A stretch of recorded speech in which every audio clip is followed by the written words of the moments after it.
Nikola Tesla का ये device आपके बिजली के बिल को हमेशा के लिए फ्री कर सकता था। टेस्ला का सपना था कि बिजली को बिना तारों के दुनिया के हर कोने तक पहुंचाया जाए, ठीक वैसे ही जैसे आज रेडियो वेव्स और वाईफाई सिग्नल्स काम करते हैं। उनका मानना था कि पृथ्वी की एक प्राकृतिक फ्रीक्वेंसी है जिससे ऊंचे टावर के जरिए इलेक्ट्रिसिटी को फ्लो कराया जा सकता है। जहां इलेक्ट्रिसिटी की एक एटमॉस्फेरिक लेयर पूरी दुनिया में वायरलेस तरीके से फैली होती और कोई भी अपने घर पर लगे इसके रिसीवर एंटीना के थ्रू अपने घर में बिजली वायरलेस तरीके से रिसीव करके प्रयोग कर सकेगा।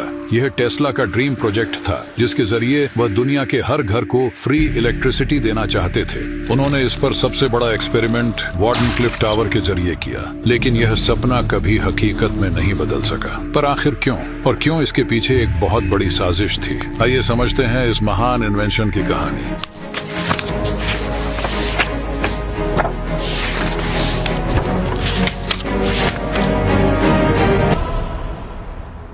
कहानी की शुरुआत होती है 1901 में, जब टेस्ला ने अमेरिका के लॉन्ग आइलैंड में एक विशाल टावर बनाया जिसे वार्डनक्लिफ टावर कहा गया। उनका मानना था कि अगर इलेक्ट्रिसिटी को पृथ्वी की प्राकृतिक फ्रीक्वेंसी पर डालकर एम्पलीफाई किया जाए तो इसे बिना तारों के पूरी दुनिया में फैलाया जा सकता है। उनकी कल्पना के मुताबिक यह टावर एक तरह का पावर स्टेशन होता जो बिजली को एटमॉस्फेरिक कंडक्टिविटी लेयर के जरिए दुनिया के हर कोने तक पहुंचा सकता था। उनके इस आइडिया का एक आधार यह भी था कि पृथ्वी की एक ऊपरी लेयर जिसे आयनोस्फेयर कहा जाता है वह इलेक्ट्रिसिटी के लिए उच्च क्षमता वाली कंडक्टर की तरह काम कर सकती है। टेस्ला ने यह भी साबित किया था कि बिजली को दूर तक भेजना संभव है। उन्होंने अपने प्रयोगों में 200 बल्ब बिना किसी तार के जलाए और यहाँ तक कि उनके हाथ में मौजूद बल्ब भी बिना किसी कनेक्शन के रोशनी दे रहा था। लेकिन सवाल यह था कि अगर वायरलेस एनर्जी ट्रांसफर हो सकता है तो इंसानों को करंट क्यों नहीं लगेगा? टेस्ला ने इसका भी हल निकाल लिया था। उन्होंने हाई फ्रीक्वेंसी इलेक्ट्रॉन्स का उपयोग किया जो शरीर की ऊपरी सतह से गुजरते हुए सीधे पृथ्वी में चले जाते थे। इसे स्किन इफेक्ट कहा जाता है, जिससे इंसानों को नुकसान नहीं होता। उनका मानना था कि यह टेक्नोलॉजी इतनी क्रांतिकारी होगी कि दुनिया में युद्ध खत्म हो सकते हैं और इंसान विज्ञान में तेजी से आगे बढ़ सकता है। लेकिन कुछ लोगों को उनका यह डिवाइस खास पसंद नहीं आया। टेस्ला को अपने इस प्रोजेक्ट के लिए बड़ी फंडिंग की जरूरत थी। शुरुआत में उन्हें कुछ इन्वेस्टर्स मिले जैसे जैकब एस्टर और जॉर्ज वेस्टिंगहाउस, लेकिन यह रकम इस मेगा प्रोजेक्ट के लिए पर्याप्त नहीं थी। फिर जेपी मॉर्गन, जो उस समय अमेरिका के सबसे बड़े बैंकरों में से एक थे, उन्होंने टेस्ला के इस प्रोजेक्ट में दिलचस्पी दिखाई और फंड देने की बात कही। लेकिन ये उसकी एक बड़ी चाल थी टेस्ला के इस क्रांतिकारी प्रोजेक्ट को बंद करने की, क्योंकि जब जेपी मॉर्गन को समझ में आया कि टेस्ला की वायरलेस एनर्जी टेक्नोलॉजी बिजली की तारों और पावर ग्रिड्स को पूरी तरह खत्म कर देगी, तो उसने इस प्रोजेक्ट को धीरे धीरे खत्म करने की साजिश रचनी शुरू कर दी। 1901 में जेपी मॉर्गन ने टेस्ला को इस प्रोजेक्ट के लिए $1.5 लाख यानी आज के हिसाब से लगभग $5 मिलियन दिए,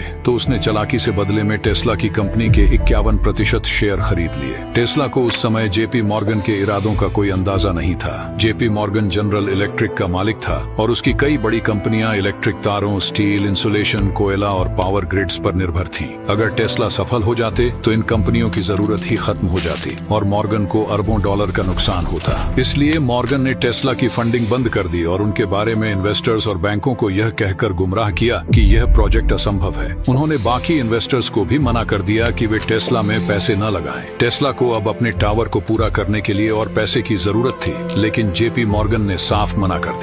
उन्होंने अपने पत्र में टेस्ला को लिखा, मुझे तुम्हारा खत मिला, लेकिन मुझे इस प्रोजेक्ट में कोई दिलचस्पी नहीं है। अब टेस्ला के पास कोई रास्ता नहीं था। उनके पास अपने खुद के शेयर बेचने तक के पैसे नहीं थे। उन्होंने सिर्फ 166 फीट ऊंचा टावर खड़ा किया जो उनकी योजना से बहुत छोटा था। इस टावर का ऊपरी हिस्सा कॉपर और स्टील से बना था, जिसमें अल्ट्रावायलेट लाइट्स लगाई गई थी ताकि इलेक्ट्रिसिटी आयोनोस्फीयर तक आसानी से पहुंचे। लेकिन अब जेपी मॉर्गन ने बाकी फाइनेंसरों को भी टेस्ला से दूर कर दिया और धीरे धीरे उनका पूरा सपना बिखरने लगा।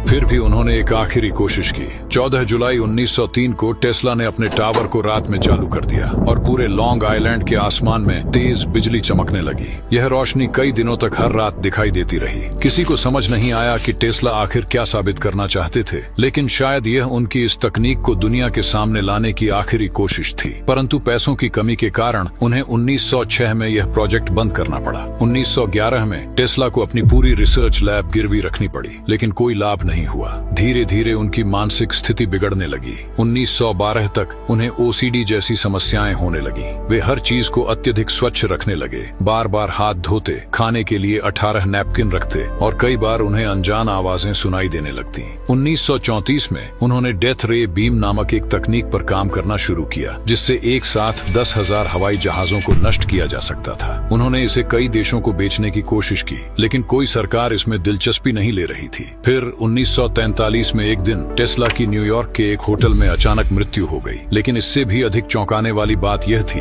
कि अमेरिकी सरकार और CIA ने उनकी सभी शोध सामग्रियों, दस्तावेजों और नोट्स को जब्त कर लिया। इन दस्तावेजों में उनके वायरलेस ऊर्जा संचार और कई अन्य क्रांतिकारी आविष्कारों की जानकारियां थी। लेकिन आज तक कोई नहीं जानता कि उनके शोध पत्र कहां गए और अमेरिकी सरकार ने उनके साथ क्या किया। टेस्ला का सपना था कि बिजली दुनिया के हर कोने तक बिना किसी तार के पहुंचे, लेकिन JP मॉर्गन और अन्य व्यापारिक दिग्गजों के लालच ने इसे हकीकत बनने से रोक दिया। अगर यह तकनीक सफल होती तो आज दुनिया में शायद मुफ्त बिजली होती और मानवता विज्ञान में कहीं आगे बढ़ चुकी होती। लेकिन टेस्ला की विरासत कभी नहीं मरी। आज भी दुनिया भर के वैज्ञानिक उनकी खोजों को समझने और दोबारा जीवित करने की कोशिश कर रहे हैं। वीडियो जरा भी इंफॉर्मेटिव लगा हो तो लाइक जरूर कीजिएगा और सोचिएगा कि क्या टेस्ला की वायरलेस एनर्जी ट्रांसफर तकनीक को एक दिन फिर से खोजा जा सकेगा, या फिर यह हमेशा के लिए इतिहास के पन्नों में ही दबी रह जाएगी। और विज्ञान की इस रहस्यमयी कहानी को